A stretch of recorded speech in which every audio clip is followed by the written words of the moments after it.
जय संविधान, जय भीम, महात्मा गांधी की जय, कोर्ट से मुर्दाबाद। देखिए, लगातार 3 दिन तक बहस होने के बाद जो माननीय सुप्रीम कोर्ट के समकक्ष चीफ जस्टिस गवाई के सामने वक्फ बिल पे चर्चा हुई और एक बहुत बड़ा निर्णय जो भारतवर्ष के सेकुलर नेचर को, संवैधानिक अधिकारों के बारे में एक बहुत महत्वपूर्ण निर्णय है, जैसे राम जन्मभूमि का निर्णय था। अब ये देखना है कि होता क्या है, निर्णय क्या माननीय सुप्रीम कोर्ट लेगी। माननीय सुप्रीम कोर्ट जो भी निर्णय लेगी वो हमें शिरोधार्य होगा, देश की जनता को शिरोधार्य होगा, क्योंकि वो आखिरी कोर्ट है जहां कोई प्रतिवेदन कर सकता है। हम ये भी अंदाजा नहीं लगा सकते कि माननीय सुप्रीम कोर्ट क्या करेगा, हमें नहीं पता।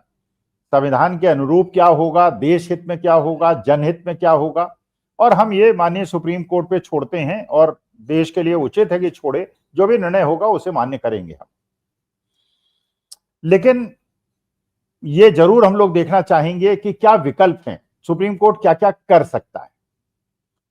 पहला कर सकता है कि इस बिल को रिजेक्ट कर दे,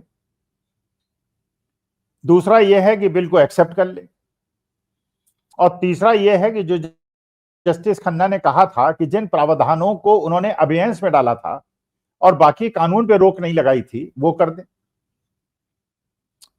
और आपने ये भी देखा कि जब ये बहस हुई माननीय सुप्रीम कोर्ट के अंदर, तो पहले दिन जो वक्फ के खिलाफत करने वाले लोग थे, उनके वकील थे, उन्होंने अपनी पेशबंदी की।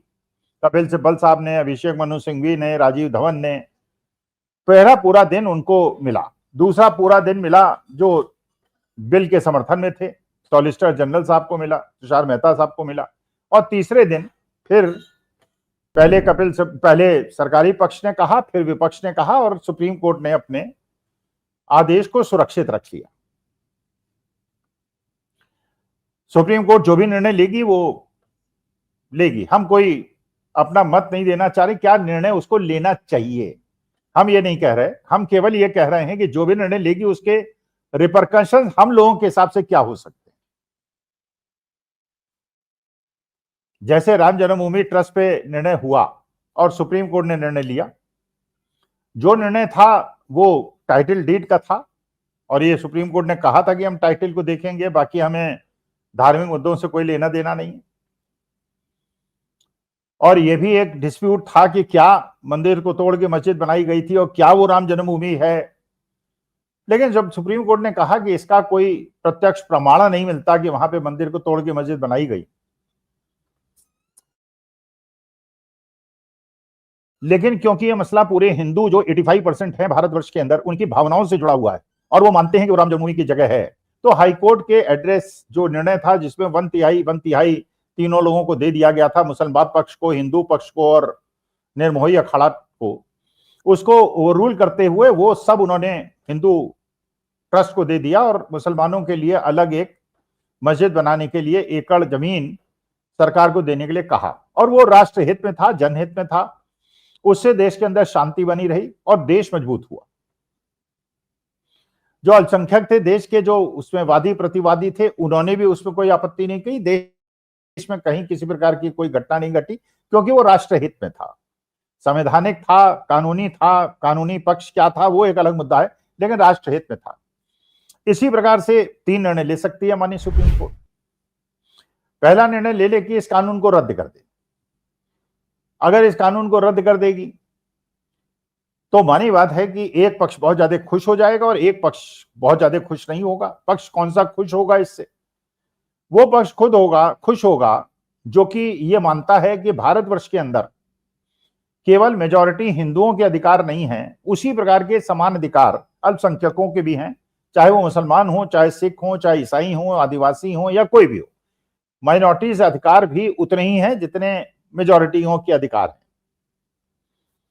वो लोग भी उसी प्रकार से खुश होंगे जैसे राम जन्मभूमि ट्रस्ट पे निर्णय हुआ था। उन्होंने कहा ये राष्ट्रहित में है, किसी को नहीं लगेगा कि उसके साथ कोई अन्याय हुआ है, क्योंकि पहले ये कानून इसी प्रकार से जो बार बार संशोधन होता रहा और चलता रहा, 2013 में हुआ, वो चलता रहा, देश के अंदर शांति बनी रही, कहीं कोई परेशानी नहीं हुई और ये नहीं महसूस हुआ कि वक्फ के माध्यम से कोई ऐसा बहुत बड़ी समस्या क्रिएट हो गई। लेकिन जब सरकार बदली 2014 में, तो उसके बाद 3 तलाक और उसके बाद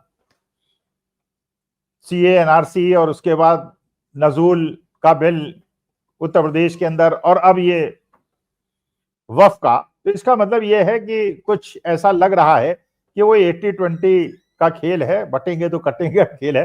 तो इसलिए मानी बात है वो लोग निराश होंगे और वो उसके बाद अपना सारी एनर्जी लगाएंगे सुप्रीम कोर्ट के निर्णय को आलोचना करने में कि सुप्रीम कोर्ट वो नहीं कर रहा है जो कि देश को हिंदू राष्ट्र बनाने में आगे बढ़ा सकता है। और वो लोग नाराज भी होंगे जो चाहते हैं कि हिंदुस्तान के अंदर मुसलमानों के लिए अलग कानून हो, हिंदुओं के लिए अलग कानून हो।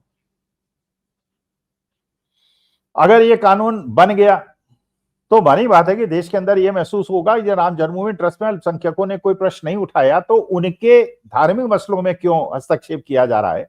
और जबकि जो जिरह हुई सुप्रीम कोर्ट के अंदर उसमें स्पष्ट कहा गया कि अगर वक्फ धार्मिक मसला नहीं है और ये केवल एडमिनिस्ट्रेटिव मसला है तो बहुत सारे ट्रस्ट मंदिरों के भी बने हुए हैं, जो राम जन्मभूमि ट्रस्ट भी है, जो तिरुपति बालाजी का भी ट्रस्ट है, बहुत सारे ऐसे ट्रस्ट हैं जो एडमिनिस्ट्रेशन का मसला है, धार्मिक भी है और एडमिनिस्ट्रेशन का भी है। और धार्मिक एडमिनिस्ट्रेशन को अलग थलग आप नहीं कर सकते, दोनों आपस में मिले जुले हैं, क्योंकि हिंदू अपनी धार्मिक भावनाओं को भी समझ सकता है और एडमिनिस्ट्रेशन प्योरली एडमिनिस्ट्रेटिव ग्राउंड में नहीं कर सकता। उसके लिए उसे हिंदू भावनाओं का ध्यान रखना होगा और मुसलमान को मुसलमान भावनाओं का ध्यान रखना पड़ेगा। यह भी कहा गया कि अगर वक्फ मुस्लिम मामला नहीं है, धार्मिक मसला नहीं है, तो मंदिर भी धार्मिक मसला नहीं है, क्योंकि जरूरी नहीं कि हिंदुस्तान के अंदर जितने भी हिंदू हैं वो सब मंदिर जाते हो या मंदिर में आस्था रखते हो। नास्तिक भी हैं, अमेटिकराइट भी हैं, पेरियार को मानने वाले भी हैं, आर्य समाजी भी हैं, मीट खाने वाले भी हैं, मछली खाने वाले भी हैं, शराब पीने वाले भी हैं, नहीं पीने वाले भी हैं। तो हिंदू धर्म की कोई ऐसी व्याख्या नहीं कर सकता कि हिंदू वही है जो मंदिर जाता है, जो व्रत रखता है, जो पूजा पाठ करता है, क्योंकि अगर ऐसे हिंदुओं का वर्गीकरण किया जाएगा तो शायद 10-15% लोग हिंदू बचेंगे।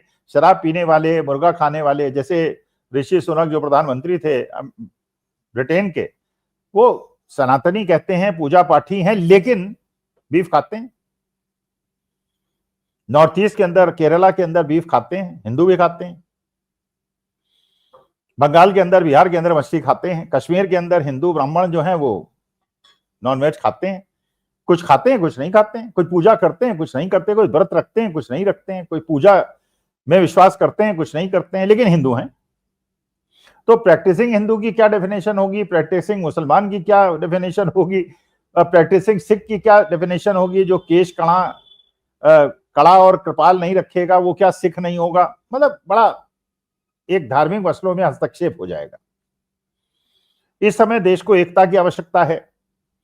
देश चाहता है कि 142 करोड़ मिलजुल कर जो बाहरी चुनौतियां हमारे ऊपर हैं, चीन से, पाकिस्तान से, अमेरिका से, हम उसका मुकाबला करें और एकजुट होकर करें। और जो सिद्ध भी हो गया ऑपरेशन सिंदूर में, देश ने एकजुट होकर खड़ा रहा, चाहे विपक्ष हो, चाहे अल्पसंख्यक हो या बहुसंख्यक हो। 142 करोड़ लोगों ने एक स्वर में बात की और इसी की आवश्यकता है। जो बिल पास हो गया तो एक वर्ग को तो लगेगा कि यार उसके साथ तो गलत हो गया, जो बहुसंख्यकों के मंदिर धार्मिक न होने के बावजूद उनके अंदर केवल हिंदू ट्रस्टीज होंगे, तो हमारे वक्फ के अंदर हिंदू क्यों होंगे, सिखों के अंदर भी नहीं होंगे, क्रिश्चियन के अंदर भी नहीं होंगे, केवल मुसलमानों के अंदर क्यों होंगे। जैसे सीए एनआरसी में केवल मुसलमानों को एक्सक्लूड कर दिया गया, बाकी सबको इंक्लूड कर लिया गया। तो ये भेदभाव देश को कमजोर कर सकता है। और तीसरा निर्णय यह हो सकता है जो जस्टिस खन्ना ने किया था कि बाकी बिल के में हमें कोई विरोध नहीं है, लेकिन जो कंट्रोवर्शियल इश्यूज हैं उनको एविडेंस में डाल दिया जाए इंडेफिनेटली। और शायद इस चीज को महसूस कर लिया सॉलिसिटर जनरल तुषार मेहता ने, इसलिए उन्होंने माननीय सुप्रीम कोर्ट से निवेदन किया कि आप ये एविडेंस मत डालिए, या तो रिजेक्ट कर दीजिए या एक्सेप्ट कर लीजिए। मतलब एक प्रकार से उन्होंने तीसरे विकल्प को बंद करने की कोशिश की, क्योंकि उन्हें लगता है जो असली मसौदा है उस वक्फ बिल का वो वही प्रावधान है जिसमें सुप्रीम कोर्ट ने उसको एविडेंस में डाला। अब सुप्रीम कोर्ट ने जजमेंट रिजर्व कर लिया है। तीनों विकल्प के प्रोज एंड कॉन्स हम लोग सोच रहे हैं क्या होगा। जो भी होगा देश हित में होना चाहिए, राष्ट्र हित में होना चाहिए, संविधान के अनुरूप होना चाहिए। भारतवर्ष के 142 करोड़ लोगों में किसी को यह महसूस ना हो कि उसके साथ अन्याय हुआ है। हम सब भाई भाई हैं, परिवार हैं, और भारतवर्ष की सबसे बड़ी मजबूती हमारी धार्मिक एकता है। तो जो भी निर्णय सुप्रीम कोर्ट करेगा हम उसे शिरोधार्य करेंगे, उसे प्रणाम करेंगे। उस पर हम कोई टिप्पणी भी नहीं करना चाहते क्या करना चाहिए उनको, लेकिन ये 3 विकल्प मैंने जो सामने रखे हैं, अब देखते हैं इसमें क्या होता है, कौन सा विकल्प सामने आता है। आपकी जो राय हो वो भी कमेंट बॉक्स पे लिख सकते हैं, जिससे मुझे मार्गदर्शन मिले कि आप क्या समझते हैं। 1 नंबर विकल्प के क्या प्रोज एंड कॉन्स हैं, 2 के क्या प्रोज एंड कॉन्स हैं, और 3 के क्या प्रोज एंड कॉन्स हैं। नमस्कार, धन्यवाद और प्रणाम।